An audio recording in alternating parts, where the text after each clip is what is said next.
Hello, my friends, and welcome to Philos-Iffy, where I sit down and talk about a recent game that I played because I found some little philosophical merit to it, and I thought I'd want to talk about it in a super non-formal way, just real quick.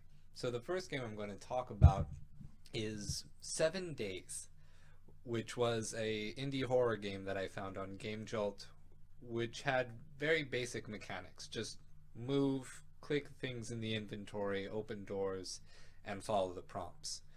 But in terms of a general view, given the limited graphics of it and what they tried to do graphically with that, it was certainly very ambitious and interesting.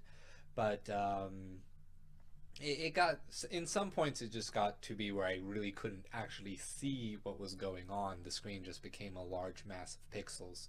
Um, some very interesting things for me was the lack of being told what the controls were in game and the lack of being able to figure out what the controls were in game for a long period of time, which made me believe that some of the controls were actually restricted from me, limiting what sort of movement I could do in early game, which from a horror aspect would be interesting, but I'm wondering if it was also just my computer that wasn't letting me do it. But it ended up being, it was frightening at parts, but mostly just disturbing, put you at unease. They could have hit the fear level a bit more, but I think it was really well done. Now, what I found particularly interesting, though, was this little aspect where, not really knowing what was going on, we were able to get a sort of, it had a sort of Descartes existential philosophy behind it, working as sort of a framework for what we would be seeing throughout the game. This whole a doubting of one's perceptions, not knowing if one is in a state of waking or dreaming, and concerning yourself with whether or not what you were experiencing being a dream would thus make it not a true reality.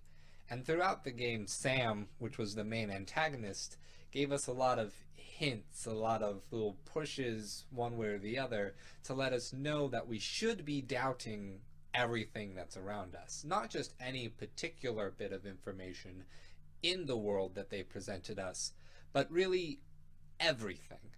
The everything, the walls, the bars, the fact that we were playing the game in that way, anything at all, which is what is at the heart of Descartes' philosophy on existentialism, not knowing if one is in a state of waking or dreaming, and therefore applying the understanding that we could be dreaming now and that all of it is just an illusion. But particularly, it is an illusion created by a quote-unquote evil demon whose only purpose is to deceive us and to tell us that our experience in this world is 100% not true, because it is all being, every bit of it, to the very subject of our thought, anything that we could possibly think, is being controlled by some malevolent spirit who gets his kicks off of making us be deceived. And that's just a thought experiment to show how really we don't know what our perception means when we are limited by our ability to perceive in our ability to create knowledge from those perceptions.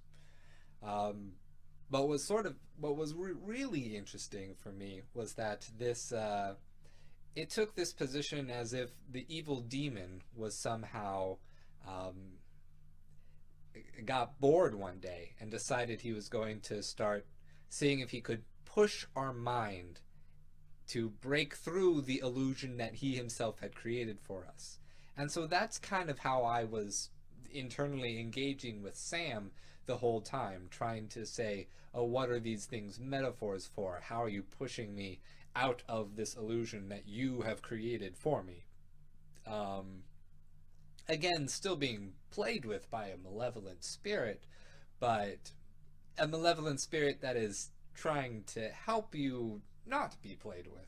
Very, complicated sort of thing. And so the whole concept of I think therefore I am is kind of getting turned on its head.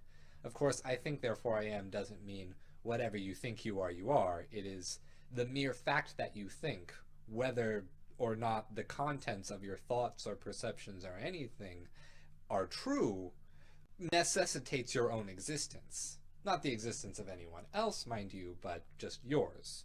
So I know that I'm real, but I don't know anyone else is real, because I think therefore I am, not we think therefore we are. Because the evil demon could be making up everyone else that we ever meet in life. That sort of scary little drop is what makes it an existential crisis and not just an existential pondering. So yeah, when it came to the end and it got to the point where they did that big exposition drop on us saying, oh, what if you were in a coma and you were actually just, it was your mind trying to wake you up with all of these scary things. And that skeleton guy who was yelling at us and scaring us on occasion was actually some person we knew at the bedside yelling at us.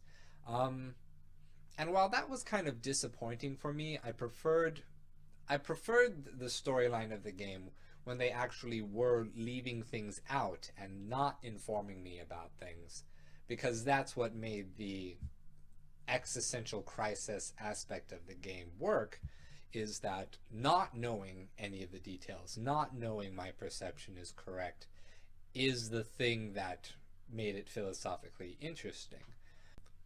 But even still, the whole aspect of being in a coma can still fit into Descartes' metaphor, in that if we were in a coma experiencing an entire reality comprised of just a amalgamation of whatever experiences we had had before we entered the coma, even if there wasn't an evil spirit making that false reality, it still puts you in the same place. So it's not a very long game, which is why I feel comfortable saying go play it right now. Kind of experience for yourself, sort of throw yourself in there and say absolutely nothing that I'm experiencing is real.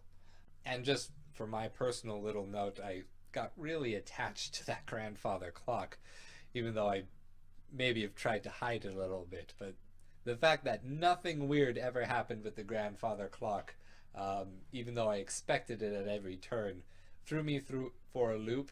It threw me for a loop, but it also increased my attachment to the clock. I don't think the creator of the game intended people to become emotionally attached to a grandfather clock, but I ended up doing it anyway. Play through the game, go through it with that sort of attitude to put yourself in the mindset of Descartes' thinking, the whole complete doubting of everything around you, of all perception, because even though getting past that is really just a matter of saying, well, who cares, let's continue talking about what we have presented to us right now that we agree on,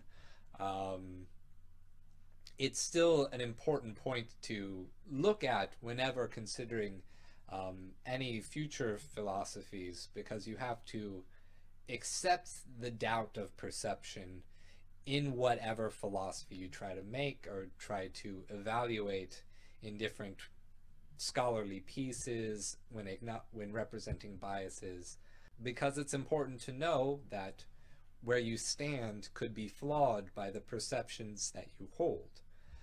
I really liked the game. It had its flaws, but then again, my perception could be flawed and this game could have been completely perfect. So we're going to go with that. This game was absolutely perfect. Check out 7 Days, and I'll see you at the next little segment of PhilosIffy. Bye-bye.